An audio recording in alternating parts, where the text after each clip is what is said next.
All right. Hey everyone, Tetrad here. I'm really excited to show you something today, and that is the JX08 Librarian. I've been working on this for about a month now. I got to a point where I just needed to be able to manage the patches and scenes that I'm creating in the JX08. And I happen to be a software engineer for my day job, so I figured I'd give it a try. I took a look at the SVD file, and having some experience with that before, I put together this application.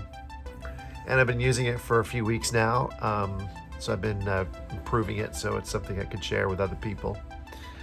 What you're looking at right here is my library on the left that I've set up. And on the right is my most recent export after I have gone through, renamed some of the scenes, renamed some of the custom patches that I've made while I was using it over the past few months, and then imported them over into my library. So that's some of the stuff you can do with this.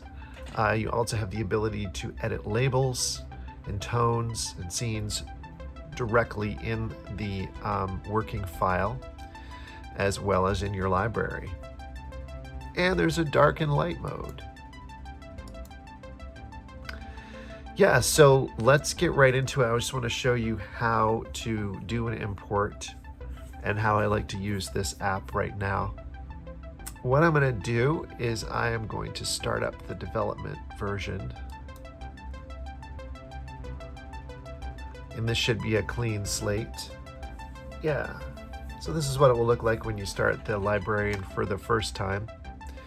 And what you want to do is grab a copy of that off of your JX08. So to do that, we power down the JX08,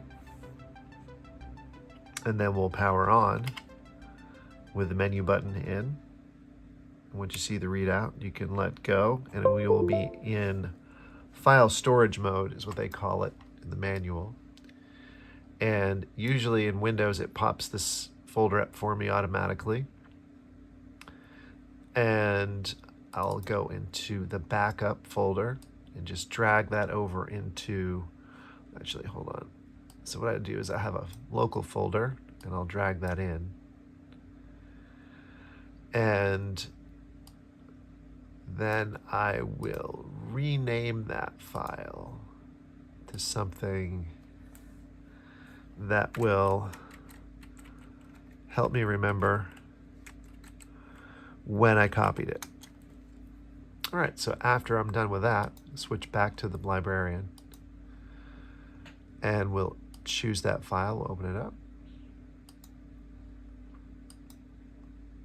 And then we'll have the list of tones and scenes that are on that particular backup. Now, a couple of things happen here when you're opening the file for the first time. First of all, it makes a copy of that file into a backup folder in the application data folder. I've got the folder locations in the documentation, which you can open up here. You can check the about, and this is where you can find it on Windows. This also runs on Mac. There's a Mac version. And something to note about how Roland terms these things, this is their internal terminology, as you can see by the name, the default name for tones and scenes. So tone is a patch or a sound, and a scene is a pattern or a sequence. So just keep that in mind. So the other thing that happens when you open a file is it makes a temporary working copy. It retains the same file name that you opened. So when we copy a patch or a scene over into the library, an automatic note will be added that will let us remind us where we got it from. So what I can do then is I can edit and change that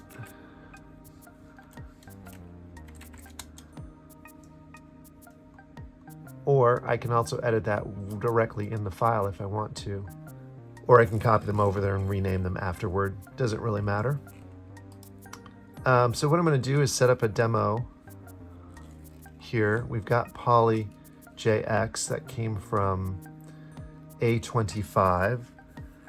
And let's go over to my scenes and let's just pick the first scene. Already named user jam, first jam. I'm going to copy that over and it will be in the scenes tab up here. And I'm going to call that. Oh, there's a little bug in Windows. I was not able to fix this. It seems to be a problem with the Electron Chromium version in Windows. But if you copy or delete an entry from your library, whether it's a tone or scene, doesn't really matter. It kind of messes up the edit box where the edit box stops working. And how to fix that is just click outside the app, click on your desktop, and then click back in, and then edit will work again. It's a really stupid bug. It doesn't happen in the Mac version, so it's not something I've tried to fix it. I can't fix it. I don't know what's wrong. It's a bug I'm going to have to file with the creators of the Electron framework. We've got first jam. I'm going to make this copy, and that came from A31. It's like C55 is empty. So I'm going to copy this to slot C55.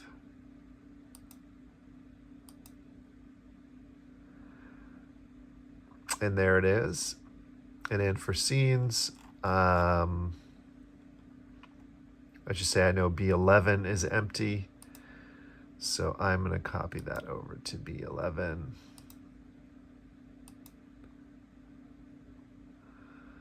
There, so we have this is from A31. And now, as soon as you start making saves or changes to the source file, the export change button will flash. And that'll prompt us to download it. It will prepare your file with an export extension appended. You can download that. And then we can go back and look at their files. One other thing to note is that one way you can tell the state of a backup file is if it has this 8/8/2021 timestamp on it, it came directly from the JX08. If it has a different timestamp on it, it is one that you have edited and exported from the librarian. So that's just one way you can tell the difference. There are crucial checks in the app to make sure that the block sizes and the actual file size is correct before exporting. In case anything weird happens, it somehow gets corrupted, it will not allow you to export it. I have yet to run into that myself, but it is some safety protocols that are in there. But it is important to remember, this is beta software right now. It's used at your own risk, and probably always will be. Just keep that in mind. I don't have access to the Roland specifications. I don't know exactly how to manage that file. Educated guess there. Not really. It's pretty straightforward if you ask me. All right, so now what we'll do is we're going to copy this back over to the JX08. And the process for that is delete your backup file. This is actually Roland's instructions. And then bring your new export over to the restore file, and then just make sure it has the same default name. And then press the page tie button, and that will start a restore process, and it will unmount your JX08. Now this takes about 30 seconds. So mostly I use this to just keep in track of my patches and scenes that I'm working on, remember what slots I've used and what slots I haven't, and recover patches that I accidentally erase, which is what happened originally. Now that it's done, we'll just cycle the power again. And we'll test it out and see that those patches got copied correctly.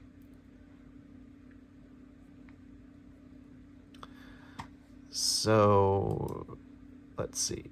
This was an A25, so let's listen to A25.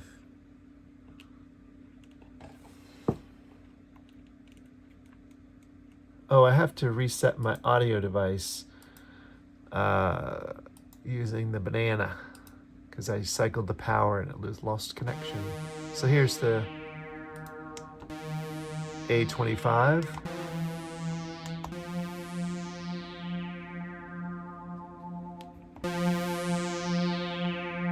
And I copied that into C55.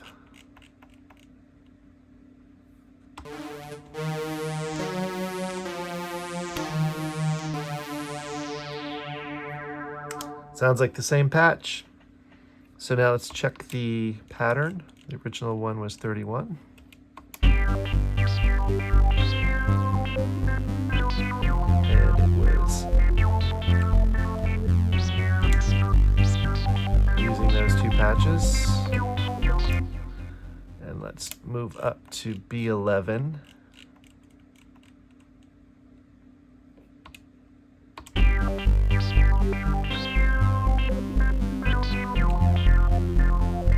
Patches, so it sounds the same. We're good, we have it. All right, so this is the library. It's pretty simple right now.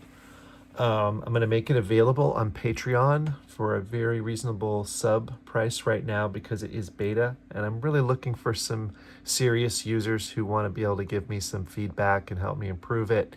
I don't really have much more time this year to work on it. So I'm hoping early next year I'm going to get back into it. I have some planned features. One of them is to be able to catalog or actually kind of collect a group of sounds and scenes and different collection tabs maybe up here, as well as export those into packages. Right now you could still use this as a way to share patches by just creating a custom backup file, just sharing that with someone, and then they can use the librarian to import patches from that and then put them in their own backup. So this is a feasible way of exchanging JX08 patches and scenes the way it is, but I'm hoping to make it a little easier so we can just export our libraries, re-import them, or export mini collections from our library and just export and import them directly to a library without needing to have an SVD file interim. But either way, I think this is going to help. I know it's going to help me a lot. If you're interested, check out the Patreon. And I will have an official release next year for an affordable amount that everyone can just download without having to join Patreon if that's not your deal. Okay? Well, anyway, I hope you like this. And let's power on.